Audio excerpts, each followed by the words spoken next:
अस्सलाम वालेकुम एवरीवन। सो जब I was thinking all this तो मेरे पास हमारा ऑफिस का गार्ड आया, नहीं सर ये कुछ चीज़ें लेके आया मेरे पास। मैंने कहा किसने भेजा है? तो हमें एक सेकंड आपको मैं स्क्रीन पे लाऊं यार, वो कैमरा लाओ बेटा। डॉक्टर साहब आप बताएं ना ज़रा, इधर तो आएँ। जी हमें केक भेजे हैं डॉक्टर साहब जी। और ये केक जो है ये एक सपोर्ट भी है क्योंकि ये उनकी तरफ से जिनके टाइम से टाइम लेके हम आपको पढ़ा रहे थे। डॉक्टर सिद्रा रज़ाक हाँ। हमारे बहुत सॉलिड सपोर्टर शुरू से डे 1 से।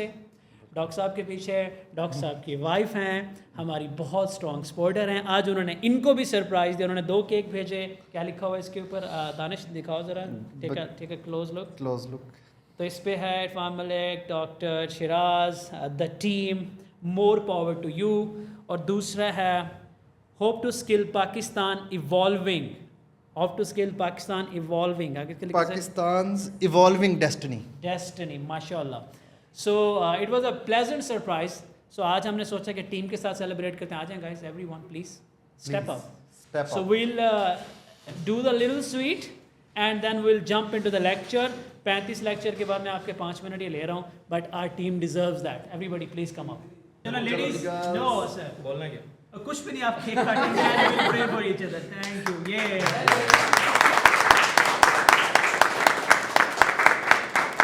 ये वाला बिना काटे नहीं खाया जाएगा, सो प्लीज इसका भी उड़ा दें। सर आप ये छोटे आ जाओ विकास भाई।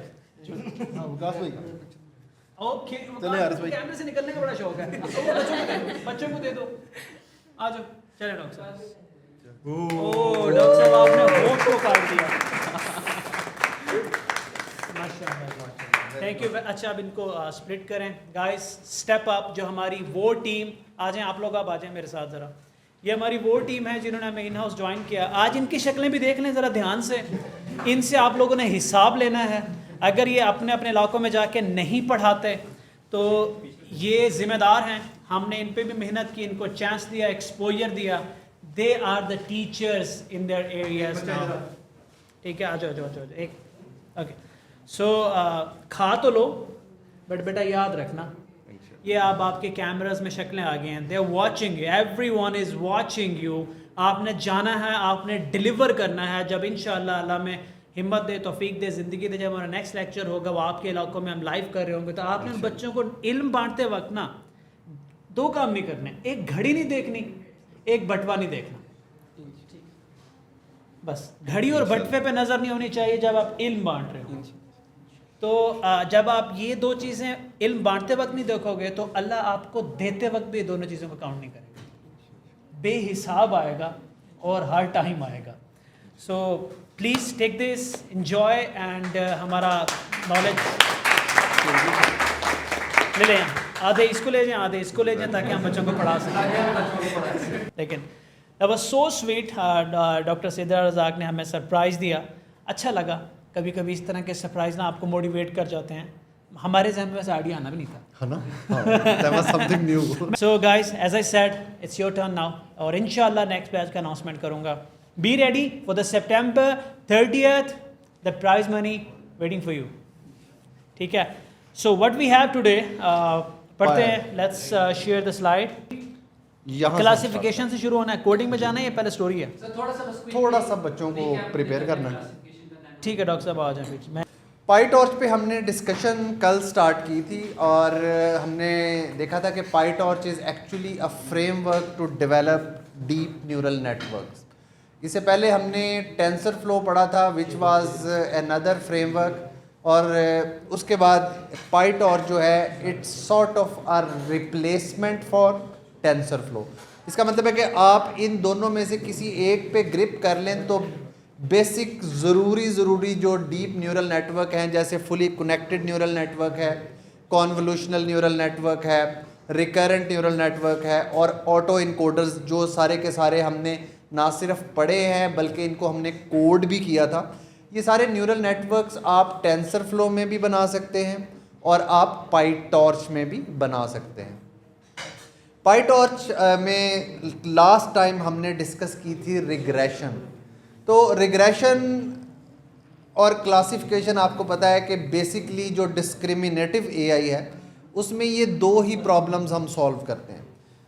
डिस्क्रिमिनेटिव एआई के साथ एक जनरेटिव एआई भी होती है, जिस पे हम पहले डिस्कशन कर चुके हैं। लेकिन पाईटॉर्च जो है, इसमें आप ना सिर्फ डिस्क्रिमिनेटिव मॉडल इंप्लीमेंट कर सकते हैं, बल्कि बाद में हम जाके, जैसा कि मैंने अर्ज़ किया कि ऑटो इनकोडर एक जनरेटिव मॉडल है, ट्रांसफॉर्मर्स जो हैं वो जनरेटिव मॉडल है, तो आप ये सारे मॉडल्स भी पाईटॉर्च के अंदर इंप्लीमेंट कर सकते हैं। इनफैक्ट मैं अगर आपको मज़े की बात बताऊँ, क्या पढ़ा रहे हैं सर?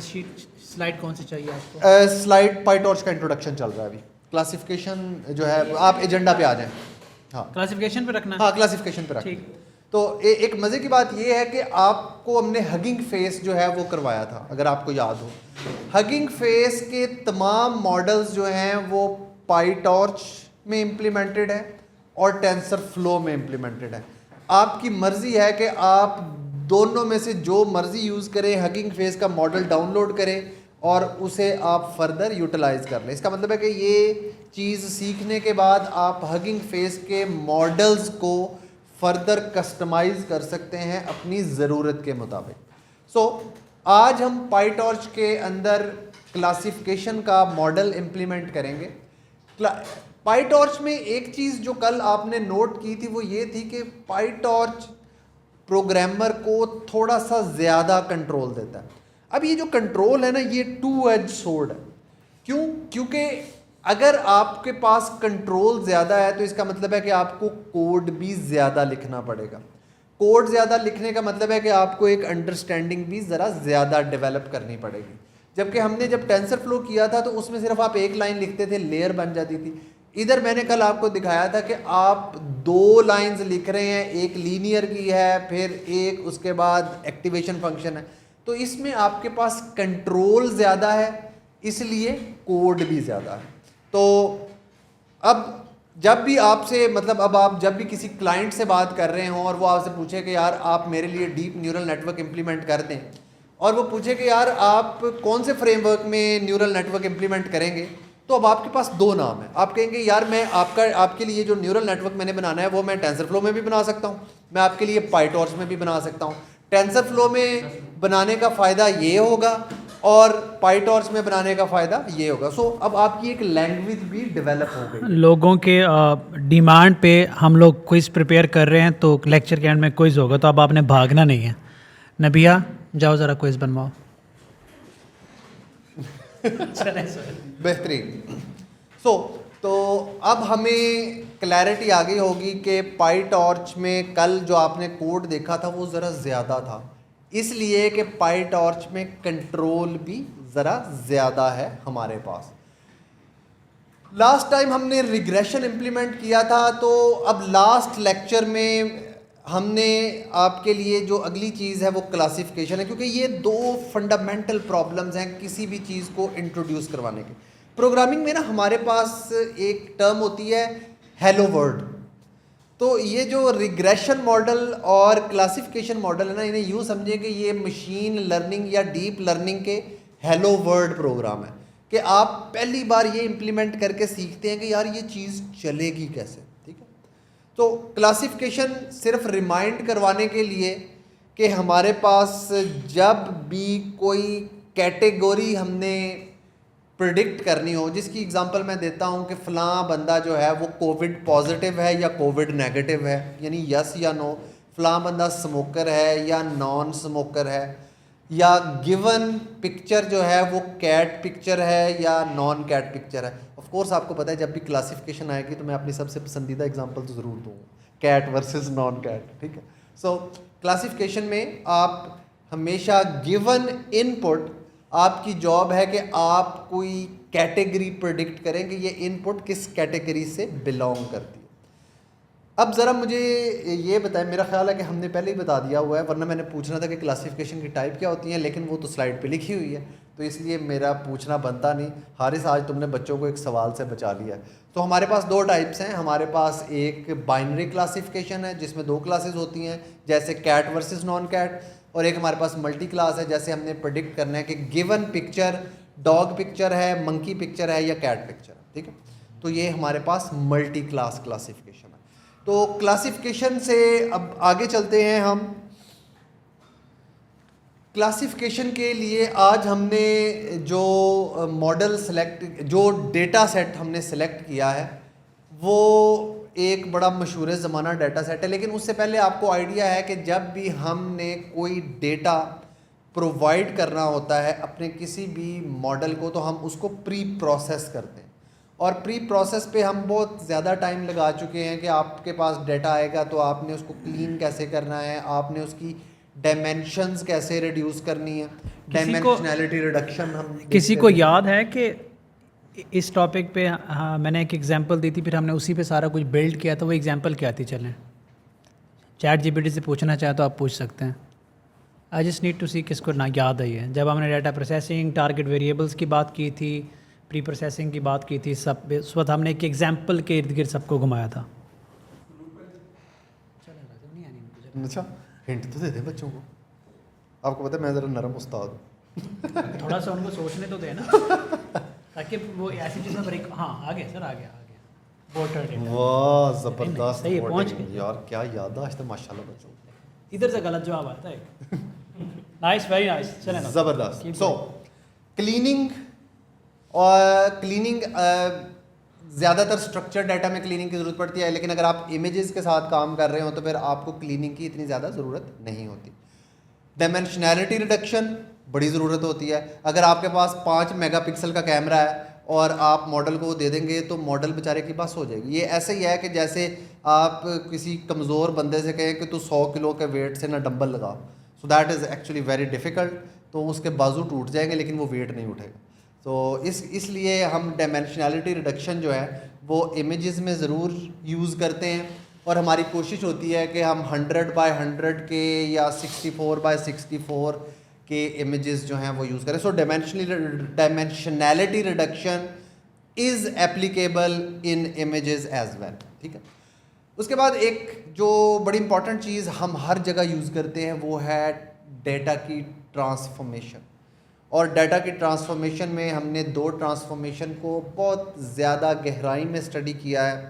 एक को हम जी स्कोर स्केलिंग कहते हैं, स्टैंडर्ड स्केलिंग भी हम इसे कहते हैं, और दूसरी को हम मिन मैक्स स्केलिंग कहते हैं। पूछना तो नहीं फ़र्क है, लंबा हो जाएगा क्योंकि अब आज इनको ज़रा टाइम देना कोडिंग के लिए। बिल्कुल सही। तो जी स्कोर और min max scaling general idea आपको पता होगा कि अगर आपको लगता है कि आपका डेटा जो है अनसीन डेटा है वो ज़्यादा अनप्रडिक्टेबल है तो फिर आप जी स्कोर यूज़ करेंगे। लेकिन अगर आपको पता है कि वो एक ख़ास रेंज में रहेगा, ये मिनिमम है ये मैक्सिमम है, इससे ऊपर कभी नहीं जाएगा, फिर आप मिन मैक्स स्केलिंग अप्लाई कर सकते हैं। सो that is something about the pre processing. आज हम जो डेटा सेट यूज़ कर रहे हैं उसका नाम भी बड़ा ज़बरदस्त है। It's something related to fashion and it is called fashion MNIST. MNIST आपको याद होगा कि हमने हैंड रिटन डिजिट्स का एक डाटा सेट उस पर काम किया था, उसका नाम था एमनेस्ट। एमनेस्ट एक्चुअली एक कनेडियन फाउंडेशन है जो मशीन लर्निंग को बहुत ज़्यादा सपोर्ट करती है, और जो एक एआई के जिसे कहते हैं ना गॉड फादर ऑफ एआई, तो एमनेस्ट में उनका बहुत ज़्यादा रोल है। गॉड फादर ऑफ एआई जो हैं वो हैं प्रोफेसर जेफरे हिंटन। सो मैंने भी स्टार्ट में उनसे काफ़ी सारी चीज़ें पढ़ी थी। इनफैक्ट ये जो एआई का बूम है ना, इसका सबसे ज़्यादा क्रेडिट जो है ये प्रोफेसर जेफरे हिंटन को जाता है। उन्होंने उस वक़्त एआई पे काम जारी रखा जब स्टैनफोर्ड के लोग न्यूरल नेटवर्क को एआई के कोर्स में से निकाल रहे थे कि यार ये बहुत अच्छी चीज़ है लेकिन किसी काम की नहीं। लेकिन उस बंदे की परसिस्टेंस और पेशेंस की वजह से ये जो डीप लर्निंग में आज हम सारी एडवांसेस देख रहे हैं, इसका सबसे बड़ा क्रेडिट जो है ये प्रोफेसर जेफरे हिंटन को जाता है कि इंतहाई सख्त हालात में भी वो डीप लर्निंग के साथ जुड़े रहे। उन्हें किसी ने फंड नहीं भी किया तो उन्होंने फिर भी अपनी एफर्ट जारी रखी। So salute to professor Geoffrey Hinton as well for this revolution of AI and deep learning. तो ये जो फैशन एमनेस्ट है ये इसमें हमारे पास अगेन 10 क्लासेस हैं। हमारे पास जो डिफरेंट क्लासेस हैं इसमें वो है कुछ ट्राउज़र्स हैं, शूज़ है, शर्ट्स हैं, पोलो शर्ट है, वी शर्ट है, यानी कि इस किस्म के सारे फैशन से रिलेटेड जितने भी हमारे पास होते हैं ना ड्रेसेस होते हैं, तो ये उनका डाटा सेट है पहली बात। दूसरी बात ये है कि ये इमेजेस का डाटा सेट है और इसमें इमेजेस जो हैं वो ग्रे स्केल इमेजेस हैं। अच्छा, ये ग्रे स्केल इमेज जो है मैंने बताया था कि हमारे पास कलर इमेजेस भी होते हैं और ग्रे स्केल इमेजेस भी होते हैं, इन दोनों में फ़र्क क्या है? वेरी गुड, हमारे पास जो बैठे हैं सना, उन्होंने हमें बिल्कुल सही जवाब दिया है। मैं इंतज़ार कर रहा हूँ कि बच्चे भी मुझे ज़रा बता दें। वेरी गुड मोहम्मद उसामा, शाबाश, बिल्कुल सही जवाब दिया। ग्रे स्केल में एक चैनल होता है, यानी कि ग्रे स्केल को आप समझ सकते हैं कि ये 2 डायमेंशनल टेंसर है, ठीक है, 2 डायमेंशनल टेंसर है। लेकिन जो कलर इमेजेस होते हैं वो 3 डायमेंशनल, क्योंकि एक डायमेंशन RGB इमेजेस कहते हैं ना उन्हें तेज़ी में, रेड, ग्रीन और ब्लू, तो उनमें 3 चैनल्स होते हैं हमारे पास। ये सबसे बड़ा फ़र्क है हमारे पास। सो हमारे पास इस केस में क्लासिफिकेशन में हमने इनपुट के तौर पे एक इमेज देना है जो कि कोई भी फैशन आर्टिकल होगा, और हमने आउटपुट के तौर पे प्रेडिक्ट करना है कि वो फैशन आर्टिकल किस क्लास से बिलोंग करता है। वो पोलो शर्ट है, वो शूज़ है, वो हैंड बैग है, and so on so forth. So that is the data we will be working with today. So उसके बाद मेरा ख्याल है कि कोई इंपॉर्टेंट चीज़ एक दफ़ा स्लाइड्स हम देख लें। हाँ, ये तो जनरल मेरा ख्याल है कि अब आपको ज़ुबानी याद हो गया होगा कि डाटा को हम ट्रेनिंग और टेस्टिंग में तोड़ते हैं। So it should be pretty clear to you. और अब मेरा ख्याल है कि हमारे जो यंग टीचर्स हैं, हम उनको दावत देते हैं कि वो आएँ और कोडिंग वाला पोर्शन जो है वो स्टार्ट करें। Come on young teachers, come on young professor. Okay, हम स्टार्ट करते हैं। सबसे पहले हम देख लेते हैं कि हमारा आज का फ़्लो क्या होगा। हम अपना डेटा सेट को लोड करेंगे, उसके बाद हम उसको ट्रांसफॉर्म करेंगे, ठीक है। Then we will move to visualisation कि हमारा डेटा है किस तरह का। फिर हम उसको अपना मॉडल डिफ़ाइन करेंगे कि हमारा मॉडल होगा क्या। देन हम ट्रेनिंग करेंगे, उस पर टेस्टिंग करेंगे, उस पर इन्फ्रेंस करेंगे। और एक स्टेप मैं मिस कर गई हूँ, विच इज़ हम पाईटॉर्च में डेटा लोडर्स यूज़ करते हैं for training set, testing and validation, तीनों के लिए। तो हम डेटा लोडर बनाना भी सीखेंगे। बिल्कुल। ये जो चीज़ अभी बताई है नबीहा ने कि हम लोग डाटा लोडर्स यूज़ करेंगे, तो ये कॉन्सेप्ट आप लोगों के लिए न्यू होगा पाईटॉर्च के अंदर, क्योंकि टेंसर फ्लो जब हम लोगों ने पढ़ा था तो टेंसर फ्लो के अंदर हम लोगों ने डाटा लोडर्स नहीं पढ़े थे। हम सिंपल डाटा लेते थे, हम एक sklearn की लाइब्रेरी यूज़ करते थे, उसका फंक्शन यूज़ करते थे और डाटा को ट्रेनिंग टेस्ट स्प्लिट्स में डिवाइड कर देते थे अपनी रिक्वायरमेंट्स के अकॉर्डिंग, और हम उसको यूज़ करना स्टार्ट कर देते थे। लेकिन पाईटॉर्च के अंदर एक जो डिफरेंस है वो ये है कि आप, क्योंकि पाईटॉर्च हमें जैसा आपको पहले बताया कि 2-धारी तलवार है, आपको मल्टीपल जो कस्टमाइजेशन है वो ऑफ़र करती है। तो उस मल्टीपल कस्टमाइजेशन के अंदर आपके पास ये फैसिलिटी आती है कि आप कुछ डेटा सेट्स के लिए बिल्ट इन डाटा लोडर्स भी यूज़ कर सकते हैं, बट आप जब अपना डाटा कस्टम डाटा यूज़ कर रहे होंगे तो आपको कस्टम डाटा लोडर्स भी खुद ही लिखने पड़ेंगे। मतलब ऑब्वियसली कस्टम डाटा लोडर है तो आप खुद ही उसको बना रहे होंगे, और उसके जो मसले मसाइल हैं वो आप लोगों ने भी खुद ही जो है वो हैंडल करने हैं। तो हम आपको जिस तरह डॉक्टर शाहज ने कहा कि हेलो वर्ल्ड जो है ना पाईटॉर्च का, वो हम आपको वो दे रहे हैं, वो उसका ओवरव्यू दे रहे हैं। तो हमारा जो डाटा सेट है डॉक्टर साहब ने आपको ऑलरेडी बता दिया है, एक फ़्लो आपको नबीहा ने ऑलरेडी बता दिया है। तो हम लोग जो क्लासिफिकेशन का मॉडल बनाएंगे वो हम आज CNN के बजाय FCN या ANN, आर्टिफिशियल न्यूरल नेटवर्क, जिसके अंदर हम न्यूरॉन्स यूज़ करते हैं, लीनियर लेयर्स यूज़ करते हैं, उनको यूज़ करते हुए हम लोग ये चीज़ बनाएंगे। तो लेट्स बिगिन। ठीक है, सबसे पहले हम अपनी लाइब्रेरीज़ को इंपोर्ट कर लेते हैं जो हमें चाहिए। अब ये हम डॉट डिवाइस यूज़ करेंगे कि हमने अगर अपना जो कोड है उसको GPU पर रन करना है। तो कोलैब में आई थिंक यहाँ पर सेटिंग्स होती हैं। जी, हमारे पास सेटिंग्स होती हैं कि हम चेंज रन टाइम पे जाते हैं। चेंज रन टाइम पे जब हम जैसे ही क्लिक करेंगे तो हमारे पास 2 ऑप्शंस आ रही हैं, CPU एंड T4 GPU। तो हम GPU सेलेक्ट कर लेंगे, सेव कर लेंगे एंड देन कनेक्ट कर लेंगे।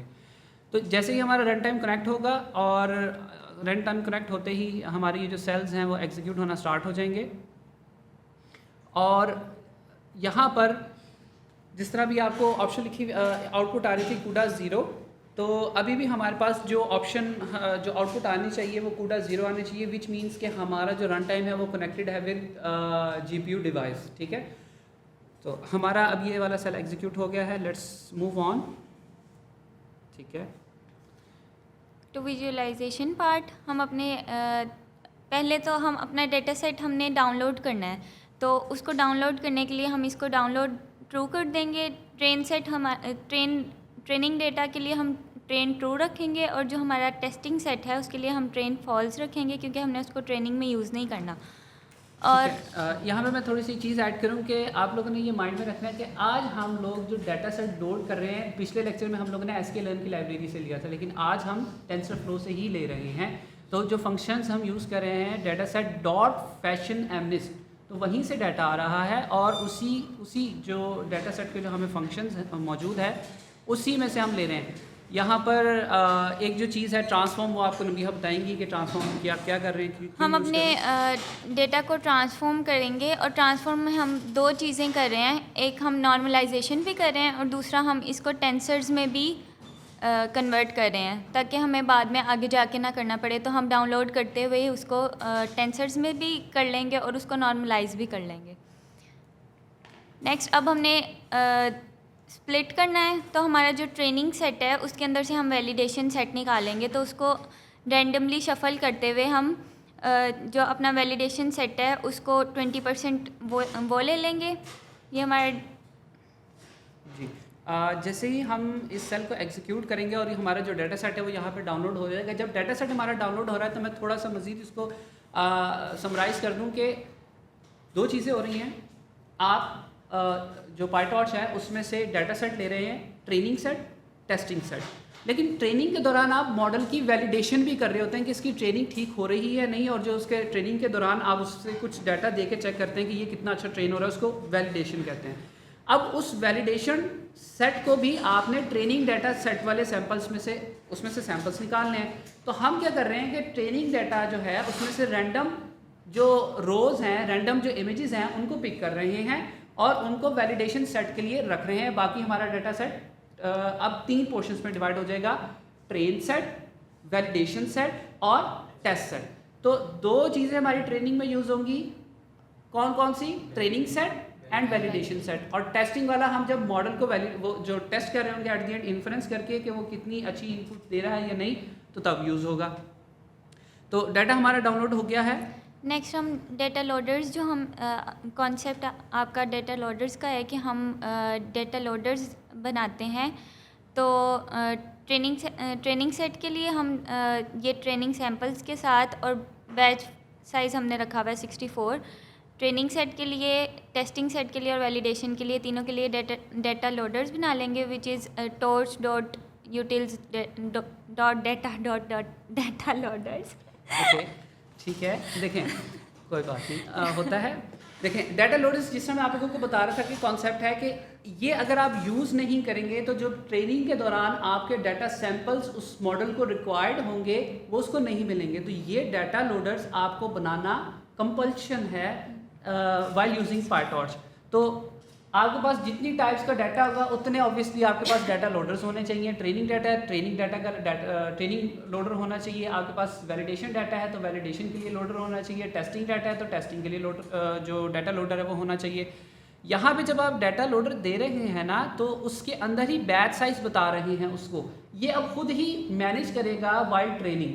तो आप जब हम देखेंगे आगे, जब हम मॉडल ट्रेन करेंगे वहाँ पे मैं बैच साइज नहीं बताऊंगा, हम यहाँ पे ही चीज़ों को बता चुके हैं। तो पाईटॉर्च की ये चीज़ एक है कि आप जो चीज़ जिस मॉड्यूल से रेलिवेंट होती है उसी को उसी मॉड्यूल के अंदर एड्रेस कर लेते हैं। टेंसरफ्लो में मैंने क्या किया था, एक नोटबुक के अंदर आप लोगों को दिखाया था कि एक ही जगह में तमाम हाइपर पैरामीटर्स डिफाइन कर रहा था और मैं उसको दे रहा था। कर यहाँ पे भी सकते हैं, बट दिखाना आप लोगों को मकसद ये है कि हर मॉड्यूल के अंदर उसकी स्पेसिफिक जो भी रिक्वायर्ड इनपुट है वो आप वहाँ पे प्रोवाइड कर सकते हैं। ओके, इसको एग्जीक्यूट कर दिया है। देन जस्ट आप लोगों की एग्जांपल के लिए मैं क्या किया है कि ट्रेनिंग सेट जो है उसको मैंने जस्ट लिखा और एग्जीक्यूट किया। तो एग्जीक्यूट करके वो हमें बता रहा है कि नंबर ऑफ़ डाटा पॉइंट्स कितने हैं, 60,000। ठीक है, उसकी लोकेशन बता रहा है, स्प्लिट बता रहा है, ये ट्रेनिंग डाटा सेट है और इस पर आपने स्टैंडर्ड ट्रांसफॉर्म अप्लाई किया हुआ है। ठीक है, और ट्रेनिंग लोडर जो हमने यूज़ किया था वो अगर आप सिंपल लिखेंगे तो वो आपको दिखाएगा कि जनाब ये जो ट्रेनिंग लोडर है ये एक इसका ऑब्जेक्ट जो वो है वो क्रिएट हो चुका है। मूव करते हैं आगे जी। अब हम अपने डेटा को विजुलाइज कर लेंगे। तो ये सिंपल विजुलाइज करने के लिए इमेजेस और उसके लेबल्स। तो अब हम चले जाते हैं, एग्जीक्यूट कर लेते हैं इसको साथ में। हाँ एग्जीक्यूट कर लेते हैं। ठीक है, तो अब आपने जो पीछे डाटा लोड किया था वो तमाम इमेजेस जो हैं उसमें से रैंडम जो सैम्पल्स होंगे कुछ वो आपके सामने शो जाएंगे। अब ये आपके सामने जो इमेज है सैम्पल की वो आ रही है, साथ उसका लेबल आ रहा है कि ये किस क्लास से बिलोंग करते हैं। तो आपके पास टोटल 10 क्लासेस हैं। 10 क्लासेस के अंदर डिफरेंट चीज़ें हैं, आपके पास शूज़ हैं, आपके पास शर्ट्स हैं, आपके पास ट्राउज़र्स हैं और बहुत सारी चीज़ें हैं, तो बैग्स हैं। तो ये तमाम चीज़ें आपके पास मौजूद हैं। इट मीन्स कि आप लोगों की जो अब क्लासेस हैं, आप लोगों ने 10 क्लासेस को हैंडल करना है। और अगर आपके पास जब 10 क्लासेस हो गई तो ये मल्टी क्लास क्लासिफिकेशन हो गई। और मल्टी क्लास क्लासिफिकेशन के लिए एक्टिवेशन फंक्शन कौन सा यूज़ करते थे सर मुझे? बिल्कुल ठीक है, बच्चे तगड़े हैं आज। ठीक है, ओके, तो ये हमने फंक्शन एग्जीक्यूट किया है और आपके सामने डाटा आ चुका है। अब आगे जो काम है हमारा मॉडल डेफिनेशन का, कि हमने डाटा लोड कर लिया है, प्री प्रोसेसिंग कर ली है डाटा पे और आपको विजुलाइज करके भी दिखा दिया है। नेक्स्ट अब हमने क्या करना है, ट्रेनिंग के लिए मॉडल को डिफाइन करना है कि हमारा न्यूरल नेटवर्क का जो मॉडल है वो कितनी लेयर्स पे होगा और क्या क्या चीज़ें उसमें होंगी। सो तो हम अपना मॉडल डिफ़ाइन करेंगे। क्लासीफायर की हमने क्लास बना लिया जिसमें हम अपना NN मॉडल यूज़ करेंगे। हमने कंस्ट्रक्टर बना लिया है एक, ताकि हम इन फंक्शंस को यूज़ कर सकें। तो हमारी फ़र्स्ट लेयर है। अब फर्स्ट लेयर में इनपुट हमारी क्या जा रही है, 784। अब हमारी जो इमेजेस हैं उनकी जो डायमेंशन है वो 28 बाई 28 की है। तो उसको हमने मैप करना होता है एक कॉलम में। तो अगर आप 28 बाई 28 को मैप करें तो इट्स 784। ठीक है, मैं इसको थोड़ा सा स्टूडेंट्स के लिए जो जिन्होंने पहले पढ़ा था और या जिन्होंने बाद में ज्वाइन किया है, कि 784 हमने इनपुट क्यों रखी। वो हमने इसलिए रखी कि जो हमारा इमेज साइज़ आ रहा है, इमेज साइज़ को अगर आप एक वेक्टर के अंदर लेके जाना चाहें, जिसको हमने नाम दिया था फ्लैटनिंग का, इमेज का फ्लैटन कर रहे हैं, तो वह सिंगल डायमेंशन का एक वेक्टर बनेगा। तो सिंपल कैलकुलेशन है 28 बाई 28 जो नबी आपको करी ना, मैप करें। तो मैप से मुराद क्या है, आप इनको मल्टीप्लाई करें रोज इनटू कॉलम्स, तो वो 784 आपके पास डायमेंशन का एक डायमेंशन का वेक्टर आ जाएगा। तो ये आपकी फर्स्ट लेयर की इनपुट हो जाएगी। देन उसकी आउटपुट हमने 120 रखी हुई है जो कि नेक्स्ट लेयर की हमारी इनपुट होगी। इसी तरह एंड इसकी आउटपुट एंड देन ये इसकी आउटपुट जाएगी नेक्स्ट लेयर की इनपुट में। और एट दी एंड हमने 10 रखा हुआ है क्योंकि हमारे पास 10 क्लासेस हैं जो हमने क्लासीफाई करना है। और इसमें हमने ड्रॉप आउट यूज़ किया हुआ है। ड्रॉप आउट इज़ लाइक के फॉर एग्ज़ाम्पल, इसको एग्ज़ाम्पल से लेके चलते हैं कि एक ग्रुप ऑफ स्टूडेंट्स हैं, उनमें से एक जो है ना बहुत लाइक है, तो उसका ओपिनियन हमेशा माना जाता है। तो ड्रॉप आउट इस चीज़ को ख़त्म करने के लिए होता है कि अगर कोई न्यूरॉन डोमिनेंट हो गया है, उसी की बात मान के क्लासीफायर बताता जाएगा कि ये वाली क्लास है, जबकि वो नहीं होगी। तो उसको कम करने के लिए हम यूज़ करते हैं ड्रॉप आउट, जो कि कुछ न्यूरॉन्स को ऑफ कर देता है फिर ऑन कर देता है, जिसकी वजह से हमारी ट्रेनिंग में डोमिनेंसी नहीं आती। नेक्स्ट हम अपनी हमारा जो फॉरवर्ड पास है उसको हम बेसिकली डिफ़ाइन करें। और इसके अंदर हम लोग क्या डिफ़ाइन करेंगे कि हमारी जो लेयर्स हैं वो किस तरीके से एक दूसरे के साथ कनेक्टेड होंगी और उनके अंदर एक्टिवेशन फंक्शंस जो हैं वो किस तरीके से यूज़ हो रहे होंगे। तो सबसे पहले जो हमने फ्लैटनिंग का कॉन्सेप्ट अभी देखा कि हम उसकी रोल्स पकड़े हैं और उसको एक कॉलम में मैप कर रहे हैं। देन हमारी फ़र्स्ट लेयर होगी, सेकंड लेयर होगी एंड देन लास्ट में हम सॉफ्ट मैक्स लगा रहे हैं क्योंकि हमारी 10 क्लासेस हैं। तो मल्टी क्लास क्लासिफिकेशन के लिए हम सॉफ्ट मैक्स यूज़ कर रहे हैं। ठीक है, इसको थोड़ा सा स्टूडेंट्स के लिए मैं ये बता दूं कि टेंसर फ्लो के साथ अगर मैप करें तो टेंसर फ्लो के अंदर हम आपको लेयर बताते थे, ये फर्स्ट लेयर है, इसकी इनपुट ये होगी, आउटपुट ये होगी, वो हमने ऊपर डिफाइन की चीज़ें। उसके बाद हमने एक्टिवेशन फंक्शंस बताने होते थे। तो अब इसके अंदर तरीका देखें क्या है कि हम सबसे पहला तो काम ये करेंगे, अपने जो इनपुट इमेज आएगी उसको फ्लैटन करेंगे। तो जो भी इमेज आएगी वो फ्लैटन होगी। फ्लैटन होने के बाद वो FCN फर्स्ट लेयर को जाएगी। फर्स्ट लेयर को जाने के बाद उसके ऊपर ही क्या अप्लाई हो रहा है, रीलू का एक्टिवेशन फंक्शन, और वहाँ पे क्या लगा हुआ है, ड्रॉप आउट।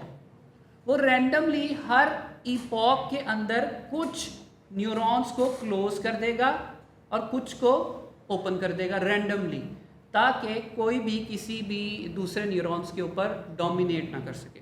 इसी तरीके से आपकी सेकंड लेयर है। सेकंड लेयर के अंदर आपने डाटा इनपुट दिया, उसके ऊपर एक्टिवेशन फंक्शन अप्लाई हुआ, देन उसके ऊपर ड्रॉप आउट अप्लाई हो गया। इसी तरीके से आपकी जो लास्ट फुली कनेक्टेड लेयर है उसके अंदर डाटा गया, और उसके ऊपर आपने क्या करना है, जस्ट सॉफ्टमैक्स अप्लाई कर दिया, जिसकी बेसिस के ऊपर आपका जो रिजल्ट है वो जनरेट हो रहा होगा।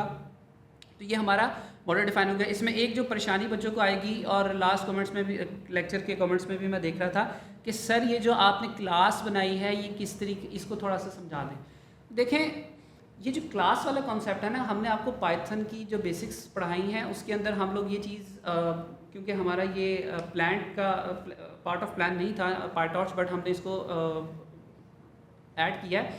तो कोई मुश्किल चीज़ नहीं है, जस्ट आप मल्टीपल फंक्शनैलिटीज़ को एक बॉक्स में डिफाइन कर देते हैं, और जब आपका दिल करता है आप वहाँ से यूज़ कर लेते हैं। तो क्लास बनाने का मकसद यह है कि इसकी जो फंक्शनैलिटीज़ हैं वो आप मल्टीपल जगह पर और मल्टीपल बिहेवियर्स के साथ यूज़ कर सकते हैं। तो इस चीज़ को पाइटॉर्च के अंदर जहाँ पे भी आप मॉडल डेफिनेशन करेंगे वो इसी तरीके से होगी, बट थोड़ी सी उसमें चेंजिंग्स कहाँ पे आएंगी वो मैं बता दूँ, जहाँ पे आप लेयर्स की डेफिनेशन कर रहे होंगे।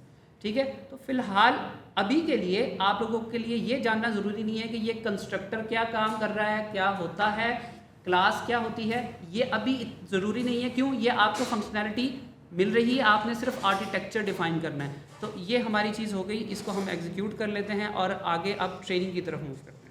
हमारा ट्रेनिंग स्टेप है, अब हमारा जो मॉडल है जो कि क्लासीफायर क्लास हमने बनाई है वो है। देन हम लॉस कैलकुलेट करेंगे, सेम वही फ्लो है जैसे कल था। तो उसके लॉस कैलकुलेट करने के बाद हम ऑप्टिमाइज़र यूज़ करेंगे अपने वेट्स को अपडेट करने के लिए, बायस और वेट्स को। उसके बाद हम वैलिडेशन लॉस को इनिशियलाइज़ कर रहे हैं, और ये हमारे नंबर ऑफ़ इपॉक्स हैं जो कि आई थिंक हम लोग एक काम करने लगे हैं कि हमारी जो नंबर ऑफ़ इपॉक्स है ना, इनको मैं रिड्यूस कर रहा हूँ 20 तक, हाफ़ कर रहे हैं, क्योंकि इसकी ट्रेनिंग में थोड़ा सा टाइम लगता है। तो मीनवाइल जब तक ट्रेनिंग होगी तो हम लोग इसको ट्रेनिंग पे लगा देते हैं आई थिंक, और उस तरह हम समझाना स्टार्ट कर देते हैं। ठीक है, तो फंक्शन हमारा एग्जीक्यूट होना स्टार्ट हो गया है, ट्रेनिंग हमारी हो रही है, हम आपको ये चीज़ें साथ साथ बताते जा रहे हैं। ठीक है, उसके बाद हमने नंबर ऑफ़ इपॉक्स हमारे कितने हो गए हैं उसके लिए हमने ये वेरिएबल डिक्लेयर, बिल्कुल, हम एक वेरिएबल डिक्लेयर करें जिसके थ्रू हम काउंट को मेंटेन करेंगे कि कितनी हमारी इपॉक्स हो गई है, कितनी इपॉक्स हमारी नहीं हुई। लास्ट जो हमारा टेंसर फ्लो था उसके अंदर इतनी ज़्यादा हमें कॉम्प्लेक्सिटीज़ को हैंडल करने की ज़रूरत नहीं होती थी, हम सिंपल लूप्स के थ्रू काम को हैंडल कर लेते थे। But in the case of PyTorch you have to deal with these things, so be prepared and ready. ठीक है, उसके बाद हम अपने लॉसेस को इनिशियलाइज़ कर रहे हैं, और उसके बाद ये देखें कि हम फॉर लूप लगाते हुए कि हमारी इमेजेस और उसके लेबल्स हम ट्रेनिंग डेटा के को देख के उस पर वही वाले स्टेप्स कर रहे हैं कि हम अपना फॉरवर्ड पास कर रहे हैं, बैकवर्ड पास कर रहे हैं, लॉस कैलकुलेट कर रहे हैं, उस वेट्स को अपडेट कर रहे हैं, और लॉस में अपेंड करते जा रहे हैं लॉस की values for each epoch. Same is for validation. Validation में भी हम फॉरवर्ड पास कर रहे हैं, लॉस कैलकुलेट कर रहे हैं। अब इसमें हम बैकवर्ड पास नहीं कर रहे क्योंकि हम देखना चाह रहे हैं कि हमारी ट्रेनिंग ठीक हो रही है कि नहीं। ठीक है, अगर बैकवर्ड पास होना शुरू हो जाए वैलिडेशन के अंदर तो ये क्या होगा, इट मीन्स कि वो वैलिडेशन नहीं हो रही, वो क्या हो रही है, वो ट्रेनिंग हो रही है। तो ट्रेनिंग, अब आपके सामने ये जो लूप चल रहा है इसके अंदर दो चीज़ें हैं, एक मॉडल की ट्रेनिंग हो रही है, ठीक है, ये जो ऊपर वाला ब्लॉक है इसको मैं हाईलाइट करने लगा हूँ। यहाँ पे आपकी ट्रेनिंग हो रही है जिसमें दो चीज़ें हो रही हैं, forward pass and backward pass. Second हमारा जो अब जो मैं हाईलाइट करने लगा हूँ वो इसमें हमारी मॉडल को वैलिडेट किया जा रहा है कि क्या मॉडल की जो ड्यूरिंग ट्रेनिंग है वो परफॉर्मेंस कैसी है। उसके बाद क्या होगा, हमने जो लॉसेस कैलकुलेट करने थे वो हमारे लॉस कैलकुलेट होंगे, और उन लॉसेस को मैं इस तरह से रखवा रहा हूँ ताकि मैं आज ना आपको उनका एक ग्राफ भी दिखाना चाहता हूँ कि जब आप लोग ट्रेनिंग करते हैं तो लॉस के कर्व्स किस तरीके से आते हैं। तो ट्रेनिंग हमारी चल रही है और ट्रेनिंग हमारी अभी देखें 10 इपॉक्स हुई हैं, तो कोड हम आगे भी लेके चले जाते हैं ताकि हम लोग ये कर सकें। देखें पिछले सेक्शन में जो हमारा लॉस कैलकुलेट होगा वो लॉस इधर आ जाएगा और इसको हम प्लॉट करेंगे। मैटप्लॉटलिब की हमारी जो लाइब्रेरी है वो यूज़ हो रही है। और मीनवाइल हम ये देख लेते हैं कि हमारा ट्रेनिंग लॉस जो है, ये देखें आप प्रिंट कराया हुआ है साथ ही कि इपॉक कौन सा चल रहा है, हमारा ट्रेनिंग लॉस क्या आ रहा है, वैलिडेशन लॉस क्या आ रहा है, और विद इपॉक्स कितनी बेटर हो रही हैं हमारी वैल्यूज़। बिल्कुल। और ये देखें कि एक चीज़ मैं आपको इंटरेस्टिंग बड़ी बताऊं कि आप ये देखेंगे हर इपॉक के साथ ना आपको ये लिखा हुआ है सेविंग मॉडल। हर इपॉक के साथ हो क्या रहा है, हो ये रहा है कि मैंने यहाँ पे एक चेक लगाया हुआ है कि अगर मेरी जो इपॉक चल रही है उसका लॉस पिछली इपॉक के लॉस से कम हो गया है, मतलब ट्रेनिंग अच्छी हुई है, तो वो वाला रिजल्ट सेव करो, अदरवाइज नहीं। बाज़ क्योंकि ऐसा होता है कि क्योंकि आप लोगों ने तो अभी सिर्फ अच्छी चीज़ें चलती हुई देखी हैं जो बिल्कुल ठीक काम कर रही हैं एज इंटेंडेड, लेकिन मॉडल ट्रेन करते हुए ऐसा भी होता है कि लॉस कभी कभार आपका बढ़ना शुरू हो जाता है। तो अगर आप इस तरह की ट्रेनिंग शुरू कर दें और उन तमाम वेट्स को सेव करवाना शुरू कर दें तो उसका कोई फ़ायदा नहीं होता, और ऑब्वियसली फिर आपको उसमें से इश्यूज हाईलाइट करने पड़ते हैं और देखने पड़ते हैं कि किस तरह से हो रहा है। तो इट्स अ गुड थिंग कि आप इस तरह के चेक्स लगाएं ताकि जो अननेसेसरी इंफॉर्मेशन या वेट्स हैं वो स्टोर ही ना हो आपकी वेट फाइल के अंदर, वो उसको ख़राब करे और बड़ा करे। जस्ट आपके पास वही चीज़ें आनी चाहिए जो कि आपके काम की है। तो ऑलमोस्ट हमारी जो मॉडल की ट्रेनिंग है वो 18 ईपॉक्स तक पहुंच चुकी है, और हम जिस लॉस से स्टार्ट हुए थे वो हमारा था 1.9, ठीक है, और अब आफ्टर 18 ईपॉक्स हम 0.49 के ऊपर है, तो काफ़ी ज़्यादा लॉस हमारा कम हो चुका है। बट स्टिल आप लोग जो है जब खुद इसके साथ एक्सपेरिमेंट करोगे तो आप लोग बहुत सारी चीज़ों के साथ एक्सपेरिमेंट कर सकते हैं। लेट्स से आप बैच साइज़ को चेंज करेंगे, आप लर्निंग रेट को चेंज करेंगे, आप लॉस फंक्शन कोई दूसरे एक्सपेरिमेंट करके चेक कर सकते हैं। इसके साथ epochs, number of epochs obviously आप लोग काफ़ी ज़्यादा चेंज करके देख सकते हैं। सो ट्रेनिंग हो गई हमारी जी, ट्रेनिंग हमारी हो गई है, और जो हमारा देखें सेल एग्जीक्यूट हुआ है उसके अंदर आपको कर्व नज़र आ रहा है, और उसमें जो ऑरेंज लाइन है वो आपका वैलिडेशन लॉस है और ट्रेनिंग लॉस। ये दोनों कर्व्स बड़े इंपॉर्टेंट होते हैं आपको बताने में कि जनाब आपका जो मॉडल है वो कितना अच्छा ट्रेन हुआ है कि नहीं।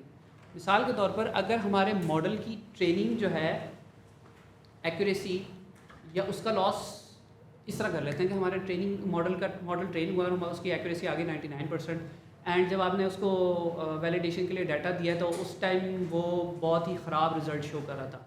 तो इस कॉन्सेप्ट को हम लोगों ने एक नाम दिया था, वो क्या नाम था? जो हमारी ऑनलाइन ऑडियंस है उनसे भी यही क्वेश्चन है कि अगर हमारी एक्यूरेसी ज़्यादा आ रही है बट हम जब उस मॉडल को टेस्ट करते हैं, वैलिडेट करते हैं, तो हमारे रिजल्ट्स बहुत ज़्यादा ख़राब होते हैं। इसकी इस स्पेसिफिक प्रॉब्लम को एक स्पेसिफिक टर्म से हम एड्रेस करते हैं, वो टर्म हमें बताएं। ठीक है जी, हमारी जो लाइव ऑडियंस है उसमें से तो हमें बड़ा क्विक रिस्पांस आ चुका है कि इसको क्या कहते हैं, बट जो हमारी ऑडियंस जो हमसे दूर वर्चुअली हमसे पढ़ रही है उनके जो आंसर्स हैं वो भी हमें मिल रहे हैं बिल्कुल, और मेजॉरिटी आंसर बिल्कुल ठीक आ रहे हैं कि जी ओवरफिटिंग का कॉन्सेप्ट होता है। तो यहाँ पर भी ये लॉस कर्व्स इस तरह से होंगे कि हमारा जो ट्रेनिंग का लॉस है ना वो बहुत कम हो रहा होगा, लेकिन हमारा जो वैलिडेशन वाला लॉस है वो बढ़ रहा होगा। तो ये केस हमें यहाँ पे ये बताएगा कि आपका मॉडल जो है वो सही ट्रेन नहीं हुआ। तो यहाँ से ही आप पकड़ लेंगे कि जनाब आगे नहीं जाना, वापस चलते हैं, प्रॉब्लम आइडेंटिफाई करते हैं, रीट्रेन करते हैं एंड मॉडल को यूज़ करेंगे। तो लास्ट टाइम की तरह आप लोगों को जो चीज़ बताई थी कि आप जो मॉडल ट्रेन कर लेते हैं, आपने उस मॉडल को सेफ हमने ऊपर ही करवा लिया था जिस तरह मैं आपको दिखा रहा था कि ऊपर ही हमारा मॉडल सेव हो रहा है torch.save, और यहाँ पे अब हम क्या करें, उस मॉडल को लोड करेंगे।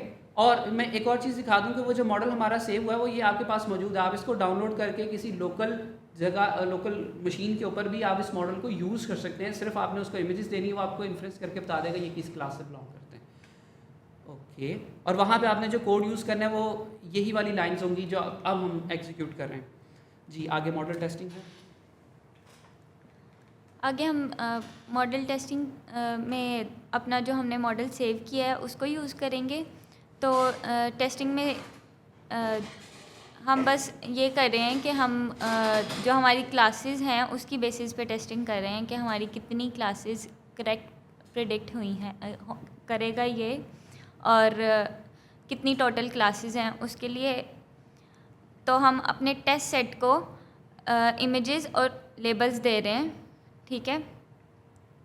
और वही हम फॉरवर्ड पास से गुजारेंगे, लॉस कैलकुलेट करेंगे, एंड देन हम अपने लॉस को अपेंड कराते जाएंगे, ऐड करते जाएंगे। बेसिकली हम लोग इन शॉर्ट अगर कहें तो हमारा जो टेस्टिंग के अंदर हम उसको डाटा देंगे, वो डाटा जाएगा, प्रेडिक्शंस आएंगी, प्रेडिक्शंस को हम कंपेयर करेंगे actual with predicted values, with predicted images, उनके जो वो लेबल्स हमें देगा, एंड उसका जो रिज़ल्ट होगा वो हमारे पास स्टोर होता रहेगा। यहाँ पे एक चीज़ जो डिफरेंट है वो ये कि इससे पहले तक ना हम लोग जितनी क्लासेस से भी डील कर रहे थे, हम कलेक्टिव एक्यूरेसी आपको दिखा रहे थे। आज डिफरेंस ये होगा कि आपको ना क्लास वाइज एक्यूरेसी भी हम लोग दिखा रहे होंगे कि हर क्लास के हिसाब से वो किस तरीके से उनकी एक्यूरेसी जो है वो उसको प्रेडिक्ट कर रहा है। कि मतलब आपने एक मॉडल तो बना लिया, अब उसमें 100 क्लासेस थी, हाउ डू यू नो कि वो हर क्लास पे उसी मतलब आपको एक एक्यूरेसी मिले 90%, तो क्या वो एक्यूरेसी 90% हर क्लास के लिए वैलिड है? ऐसा नहीं होगा।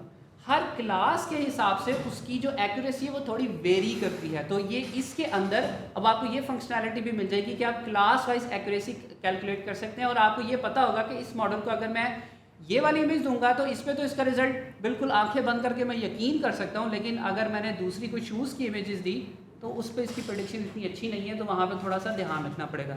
तो ये सेल अगर हम एग्जीक्यूट करें तो देखें आपके पास ये एक्यूरेसी ऑफ क्लास 1 0 आ रही है, 1 2 3 4 5, और तमाम एक्यूरेसीज देखें डिफरेंट हैं, ठीक है। तो यहाँ से आपको पता चलता है, और ओवरऑल एक्यूरेसी देखें 82% है।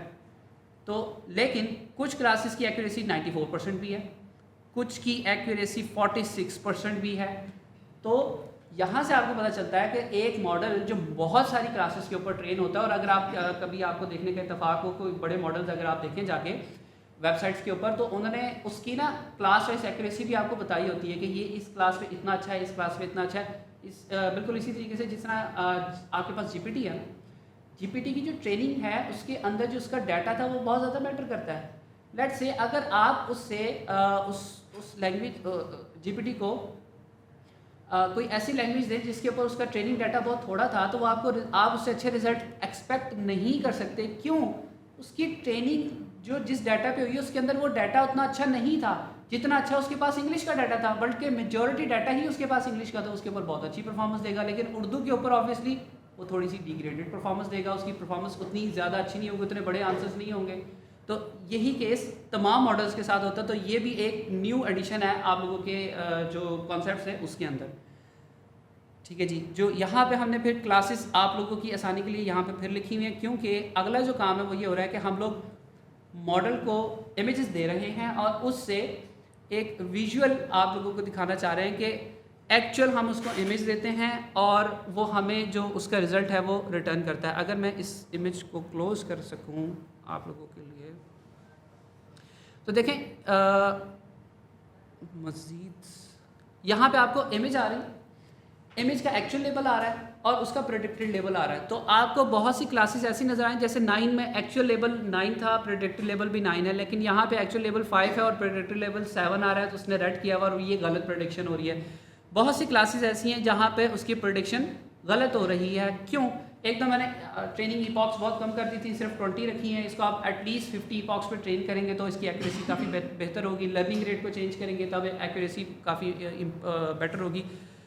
तो ये एक आपके सामने एक हेलो वर्ल्ड था पाइटॉर्च का, तो जिससे आप लोग और मैं आपको बताऊं कि ये जो हेलो वर्ल्ड है इसको बिल्कुल आप इस तरह नहीं लीजिए कि ये बिल्कुल बेसिक सी चीज़ है, आप लोग बड़ी चीज़ें नहीं बना सकते। पाईटॉर्च की वेबसाइट्स पे जाएंगे ना, वहाँ पे जो ट्यूटोरियल्स दिए हुए हैं, मैं आप लोगों को बताऊं कि अगर आप सिर्फ उस ट्यूटोरियल के ऊपर 2 दिन लगा लें डेडिकेटेडली, बिल्कुल ईमानदारी के साथ, आप लोग काफ़ी बेहतर तरीके से अपने कस्टम डाटा को लोड करना, उसको यूज़ करना भी सीख जाएंगे और आप मॉडल्स को चलाना, उनकी प्रॉपर जो अंडरस्टैंडिंग होती है वो भी आपको मिल जाएगी। क्यों? वहाँ पे डॉक्यूमेंटेशन भी बहुत अच्छी है, कोड भी सारा आपके पास मौजूद है। काम सिर्फ क्या आपने समझना है, समझने की प्रॉब्लम भी हल हो चुकी है, चैट जीपीटी आपके पास मौजूद है, तो समझ लें, वहाँ से चीज़ों को चलाएं। और ऑब्वियसली ये सारी चीज़ डिपेंड करती है आपकी नीयत पर सबसे पहली, दूसरी आप कितना टाइम उसको अपनी अच्छी नीयत के साथ देते हैं, क्योंकि सिर्फ ये ना कहें कि सर मेरी नीयत बहुत अच्छी थी बस मैं 2 मिनट भी नहीं दे सका उसको, तो मॉडल चल नहीं रहा, तो टाइम भी देना साथ अच्छी नीयत के, ठीक है। तो ये हमारा जो लेक्चर था होप टू स्किल का लास्ट लेक्चर, तो वो कंक्लूड हो चुका है। अब ओवर टू डॉक्टर साहब एंड सर इरफान, और हमारा क्विज भी है सर। हमारा क्विज भी है। मीनवाइल हम बच्चों से क्वेश्चंस भी लेते हैं और साथ साथ वकास भाई से हम रिक्वेस्ट करते हैं कि वो क्विज जो है वो लें।